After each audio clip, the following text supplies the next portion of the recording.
Today on BRStv Reef FAQs, we answer how to bleach cure dry rock for a saltwater reef tank.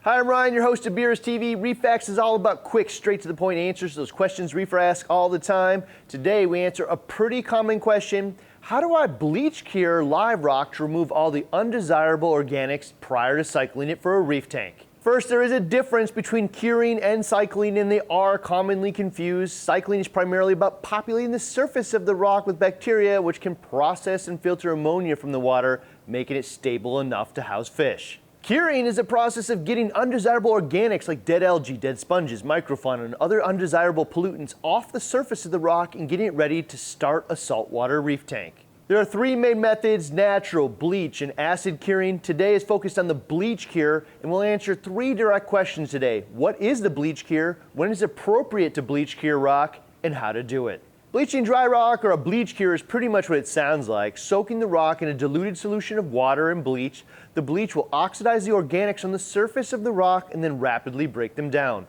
By rapidly, in many cases, I think you can get a complete cure done in a week. It makes a longer natural cure unnecessary. So the primary advantage of bleach is speed, but it's also going to kill basically every organism on the rock surface. Algae spores are undesirable bacteria. A bleach cure is going to start from ground zero, which is pretty desirable to many advanced reefers. We did a BRStv Investigates on curing a while back, where we found soaking the rock for a week in bleach cleaned it so well that there was no residual nutrient spike from 1 to 7 weeks in the natural cure that we did immediately after. Meaning I personally wouldn't have bothered with that natural cure after and would move straight to some form of rock cycling. Common question: is bleach safe for the tank? And the answer is, used in this manner, yes. In fact, if you let the rock dry completely, the bleach would simply gas off and be reef safe again. But in our case, we're going to use a dechlorinator and some simple test strips to be sure. Related to safe, is this a safe project for you personally? And I'll share it's not as safe as a natural cure where you just let the rock soak for a couple months, but it can be done safely for anyone willing to put in a bit of research and effort. So when is a bleach cure like this appropriate? Well, that largely depends on the type of rock that you're using, with 4 major categories: actual wet live rock, dry rock from the ocean, mined dry rock, and man-made dry rock. I have advice for each specific type of rock. If you're able to find quality wet live rock and paid the premium for all the life on it, I don't think anyone would bleach the rock and kill all the life, so I can't think of a common instance where I'd recommend someone bleach cure wet live rock.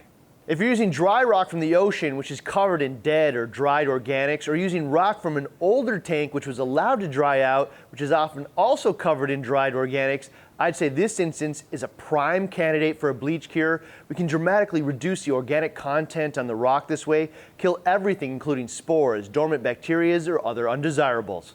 If you're using a dry mined rock like Marco's Reef Saver rock, it's super clean out of the box, and I've never found this kind of rock to have any organics on it, so personally I would not bother with something as aggressive as a bleach cure for that reason.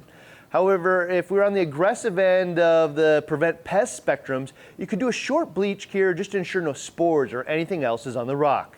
Same can be said of the man-made rocks like real reef rock. I would not personally bleach cure these either, double so because it might have an effect on the purple color that some of these rocks use. Okay, so all that said, you decided to bleach cure your rock, which probably means that you either have dry rock from the ocean or some type of old rock from another tank which is dried out. Before I get into this, there are 2 warnings that I'd like to share. This isn't just safety jargon, it's legit. First, bleach is a chemical which inherently has safety risks.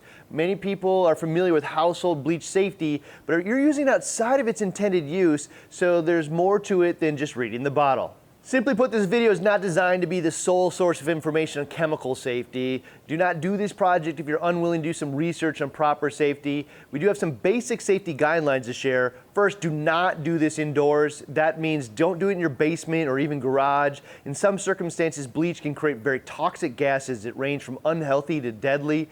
Always perform this outdoors in the open air with a proper ventilator, most importantly for the portions where your face is directly above the rock. You obviously want to use appropriate arm's length gloves, eyewear, and related protective gear, and appropriate clothing. To some of you, this might seem like overkill because bleach is just a household chemical, but just like a table saw, which is generally safe, even when making unique cuts, that's only when you respect it and learn how to use it properly. Second part of this isn't an exact science. This is a hobby. And what most of the hobby knows is based on sharing personal experiences. So I'd absolutely read up or watch what some other personal experiences are as well as their approach. There just isn't a rock solid agreed upon bleach to water or bleach to rock ratio, but there is what we commonly see done, what we've done here, and we'll share that. So all that said, here's the 4-step process we used here. Step 1 is find a container which can hold your rock, bring it outside, and fill it with water. In most cases, it'll likely be something like a Brute trash can. Most reefers like to use purified RODI water, but in this case, tap water is probably also fine. Step 2, once you've filled it with water, add your bleach. You obviously want to use bleach which has no additives or scents or soaps. The unofficial, but generally recommended by most reefers, is to make a solution of 1 gallon of bleach to 10 gallons of water. That was a ratio that we used in our BRStv Investigates episode, and it seemed to work well. I always make sure to add the bleach to the water and not water to the bleach. This will reduce the chances of splashing concentrated solution around and undesirable reactions. And under no circumstances add any other chemicals to the solution, as bleach can form some pretty nasty gases when mixed with other chemicals. As to the ratio of 1 gallon of bleach to 10 gallons of water, that's more of a reefing community suggestion than a precise figure. I think it's actually probably less about the bleach to water ratio and more so the bleach to organics on the rock ratio, meaning super dirty rock could benefit from more oxidants or bleach, and fairly clean rock potentially less so. However, you can always add more later, and the risks of using slightly higher ratio are pretty minimal. Step 3, add the rock to the solution and then wait about a week. By the end of the week, there's a good chance a vast majority of the organics will have broken down and the rock is ready. If not, you can always add more bleach and wait another week. Step 4, once we clean the rock, we should just remove it from the bin and give it a quick rinse. Technically speaking, you can just let it completely dry out and it would gas off all the excess chlorine, but I think that'd be silly to rely on. Almost everyone will fill the container back up with fresh water, often RODI this time, and dose a good amount of dechlorinator to the tank. So pick up a dechlorinator and dose that to eliminate the chlorine from the rock. The Brightwell Erase CL or Hikari's Chloram X are both good options. Give it a day to work its magic, and you can often smell if it worked because chlorine has such a strong smell. But I'd strongly recommend picking up a pack of chlorine test strips to be confident the chlorine has been handled properly. You can use the leftover test strips to know when to change your carbon blocks on your RODI system later. After that, give the rock another good rinse, and if it's free of undesirable organics and pests, it's ready to be cycled for the reef tank. That's about all there is to it. If you're interested in seeing that BRStv Investigates, where we test a variety of curing methods, there it is. If you want to see the whole natural cure process, we have it over here as well. And that little box over here has everything we've ever done on rock, curing and cycling, aquascaping, how much rock you need, so it's worth checking out. See you in the next episode of BRStv.